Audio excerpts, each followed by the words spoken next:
This past January, my husband, who is also 25 years old, and I, who is 25 years old, tied the knot in Bali. I am aware that the word destination wedding already sounds theatrical, but it was just that. However, here's the thing, we compensated our pals for their attendance. The flights were approximately $2,000 each, and they included a hotel stay for a week. We did not want the presence of money to prevent somebody of significance from being present. Gemma, a 25-year-old woman, was one of those individuals. She had been my best friend for nearly 10 years. Since our time in high school, we had known each other. 1 year ago, I was a guest at her wedding. To my mind, we were a cohesive unit. The new husband, John, who is 26 years old, was brought along. We were the ones that paid for her accommodation and flight. The cost of his flight was covered by her. They had a trip to Bali. The hotel room that we had paid for was occupied by them.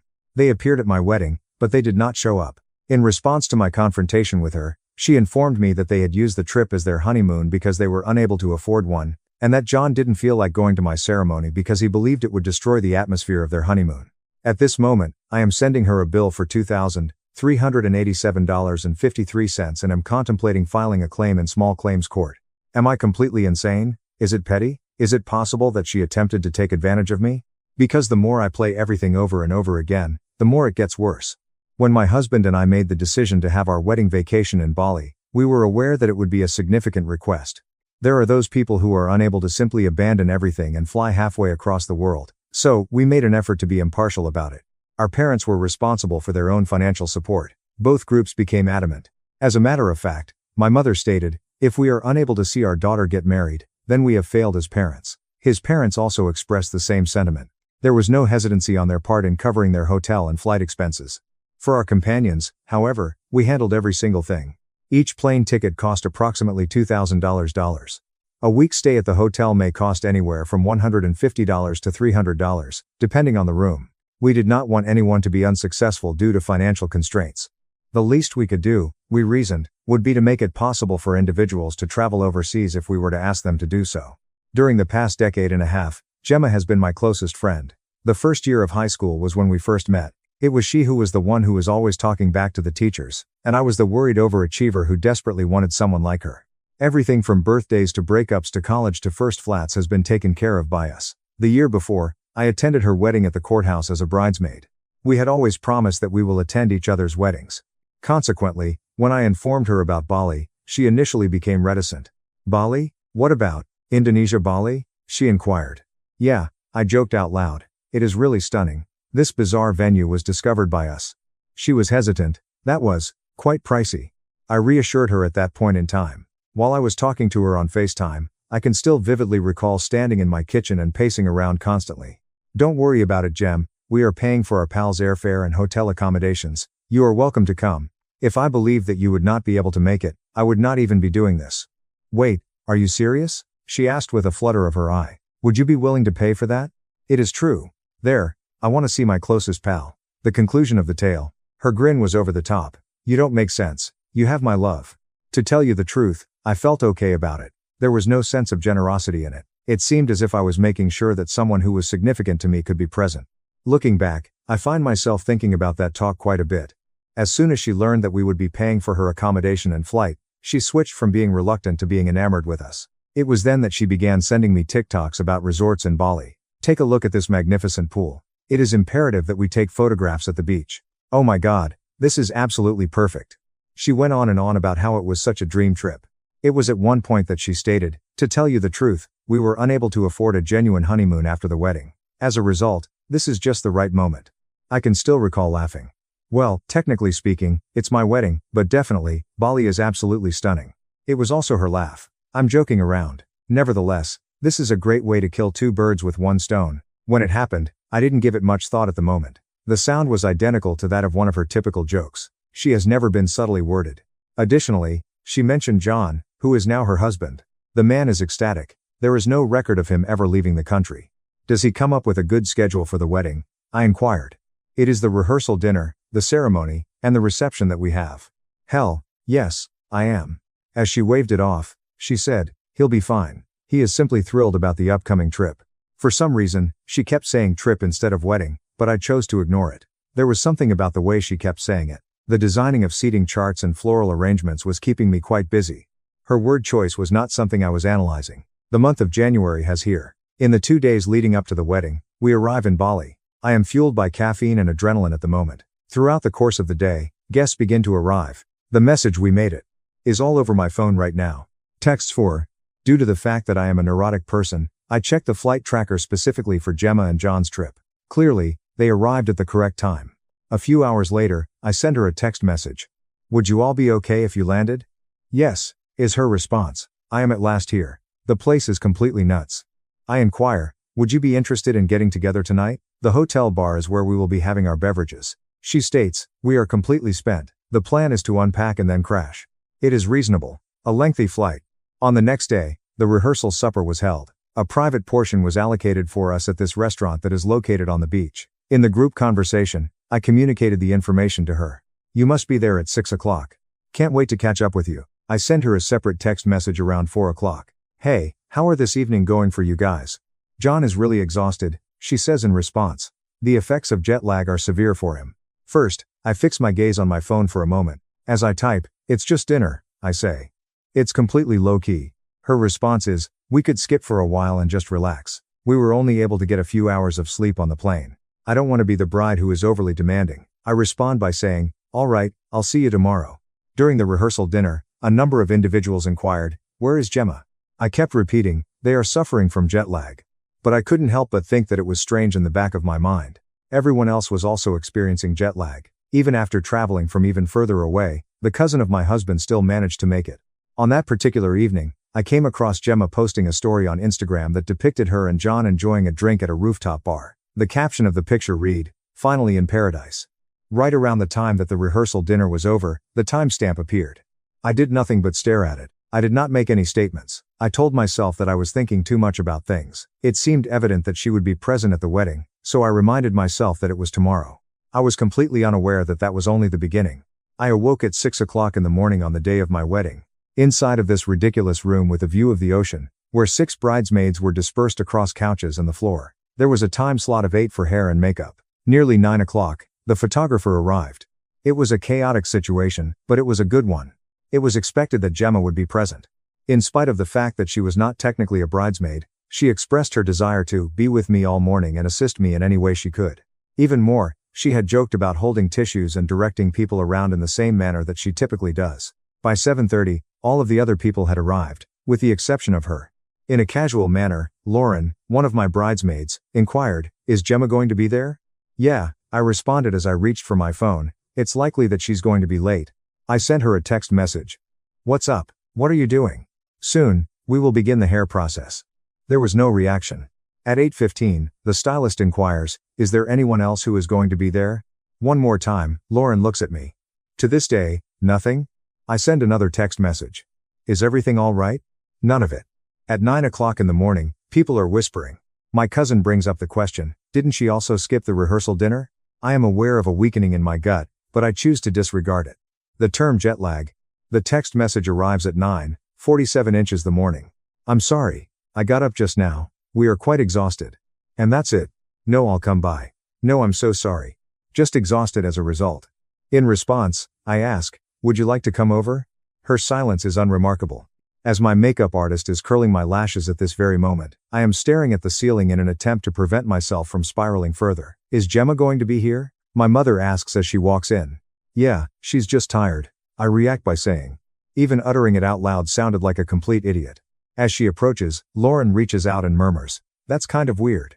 All I do is say, "It's perfectly fine. It is all right." However, it was not satisfactory. At 4 o'clock, the ceremony got underway. The location gave a view of the ocean. It was a dream come true. The sky was filled with white flowers, and an incredible sunset was just beginning to bloom. There were seats reserved for Gemma and John in the second row of the seating arrangement. I made certain that it was the case. It was not far from the front of the line. As I made my way down the aisle, I desired to have her right there with me. After the music began and the doors were opened, I did what every bride does, which is to look around at the people that were there. I was able to see my parents. His parents are. When I was in college, my pals. My aunt is already crying loudly. I wasn't able to spot Gemma. All of her seats were vacant. Both of them both. I continued to amble. There was no way that I was going to put a stop to my wedding. However, I was aware of it. There was a punch that I had to take in and swallow. As I approached the altar, My spouse approached me with a little lean and said, "Where is Gemma exactly?" I uttered in a low voice, "No idea." Although he was frowning, he grasped my hand. I was able to observe individuals looking in the direction of the vacant chairs while the vows were being exchanged. I was actually able to hear my cousin leaning over and whispering something to her husband. I discovered that my mother appeared perplexed. When you are experiencing the best moment of your life, it is strange that you may still be aware of the things that are lacking. Once we had finished kissing and had proceeded back down the aisle, my husband inquired once more, "Did they show up?" "Not at all." His jaw became more tense. "That is not acceptable." On the other hand, we had visitors to meet and welcome. Photographs to be taken. I continued to smile. At the point where I eventually took a step back and contacted her, the reception was already in full swing. The phone rang. Immediately to the voicemail. Another call came in. Sending a voicemail. Message sent. Are you serious at this very moment? None of it. After an hour had passed, Rachel, one of our mutual acquaintances, approached me while she was in an awkward position. "What's up? I'm not sure if you are aware of this." All of a sudden, my stomach fell. "What is it?" "I witnessed Gemma and John while I was at the beach earlier this afternoon, before I started getting ready for the day. They wore swimsuits at the time. I assumed that they would go back to their dressing room. I do nothing but look at her." "What time is it?" I inquired. "Is it 3? Could it be 3:30? My ceremony began at 4 o'clock. It was at the time that I was putting on my dress that they were at the beach." I sent Gemma another text message. "Rachel said that she had visited you at the beach. Are you going to make an appearance?" It was almost 10 o'clock when she finally responded. It wasn't actually John's intention to go. The honeymoon atmosphere, in his opinion, would be ruined by it. I was hoping that you would comprehend. I went through it 3 times. Because I was experiencing a genuine sensation of being unable to breathe for a moment, I decided to leave the reception hall by myself. In response, I typed, "This was the day of my wedding." Her response was, "Yes, I am aware of it, but this vacation is also kind of like our honeymoon. Otherwise, we would not be able to purchase one." And that's when it dawned on me. Having my wedding as her first priority was never in her plans. When it came to their vibe, she placed her husband's sentiments front and center. I did not provide a response after that. As soon as I got back inside, I cut my cake, performed the first dance, and smiled for the camera. These 2 vacant seats, however, remained ingrained in my mind throughout the entirety of the rest of the night. A week or so after the wedding, we finally made it back to our house. The beauty of it was something that everyone kept praising to us. Simply enchanted. It is very unforgettable.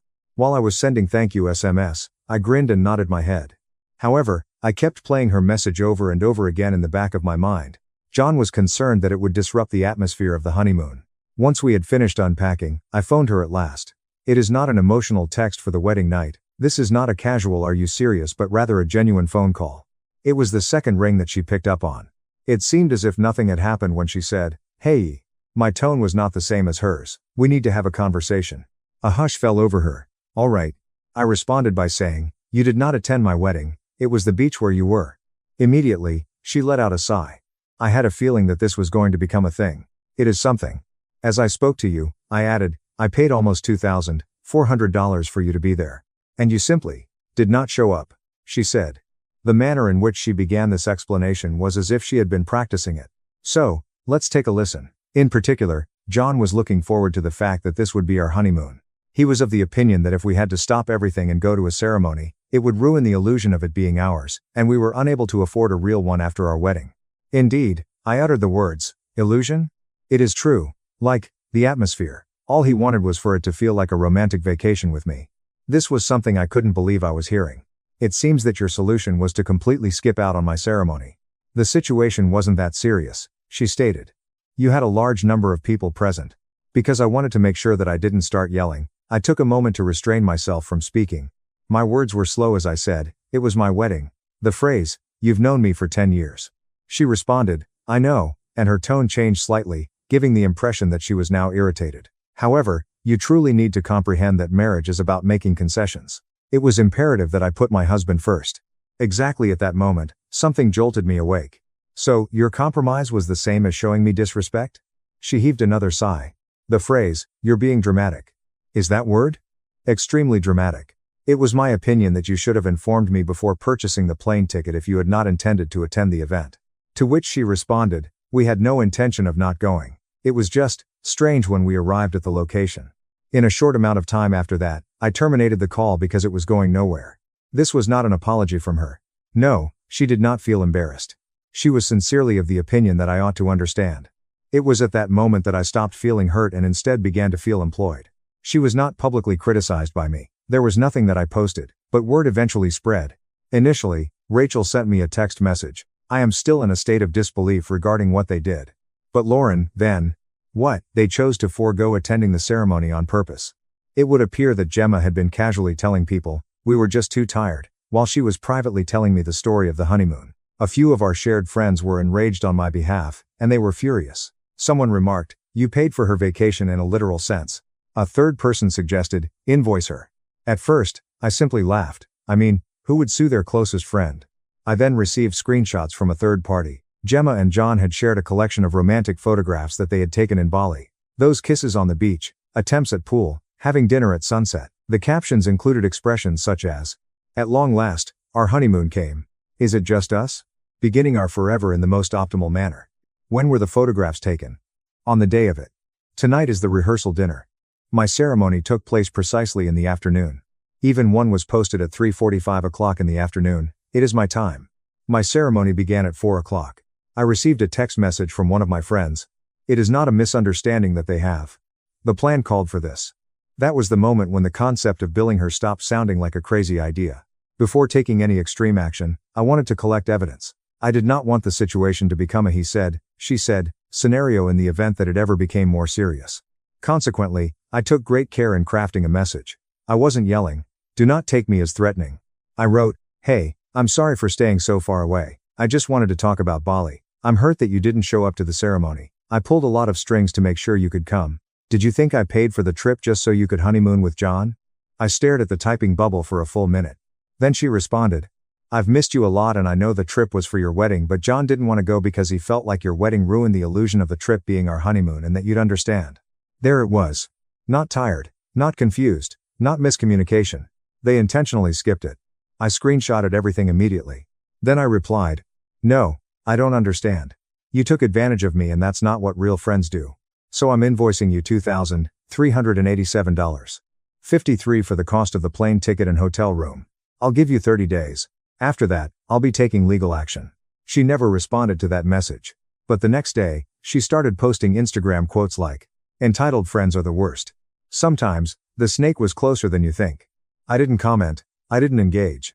But at that point, it wasn't about feelings anymore. It was about principle. I didn't just say, I'll invoice you as a threat. I actually did it. I opened my laptop, pulled up the exact receipts from the airline and hotel booking confirmation. I calculated everything down to the cent. Flight, $2,000. Hotel portion allocated to her stay, $387.53. Total, $2,387.53. I made it look professional. Line items, dates, payment due in 30 days. Venmo, Zelle, bank transfer options listed. I wasn't playing. Before I hit send, I showed it to my husband. He read it, nodded, and said, she made a choice. This is a consequence. I emailed it to her, and sent a short message. As discussed, I'm formally requesting reimbursement of $2,387.53 for the plane ticket and hotel. You have 30 days from today. After that, I'll pursue legal action. Delivered. Read. There was no reaction. Not even a wow. Just silence. For 3 days, nothing. But she was active online. It started subtly. An Instagram story that said, entitled people always think they deserve more than they do. Then another, protect your peace from snakes. Then a quote post. Some friends only give to hold it over your head later. Mutual friends started texting me. Is this about you? Did something happen? One friend sent me a screenshot and said, if she's talking about you, that's insane. What really got me was that she never addressed it directly. She didn't text me, didn't defend herself privately. She just vague posted like a 16-year-old. At one point, I typed out a whole Instagram caption explaining everything. We paid for her trip, she skipped our wedding to honeymoon, receipts available. I hovered over the post button for a solid minute. My husband walked in and said, don't. If you're going to handle this, handle it legally, not emotionally. So I didn't post. But, every time someone messaged me asking, what's going on? I told them the truth privately, and almost everyone had the same reaction. She did what?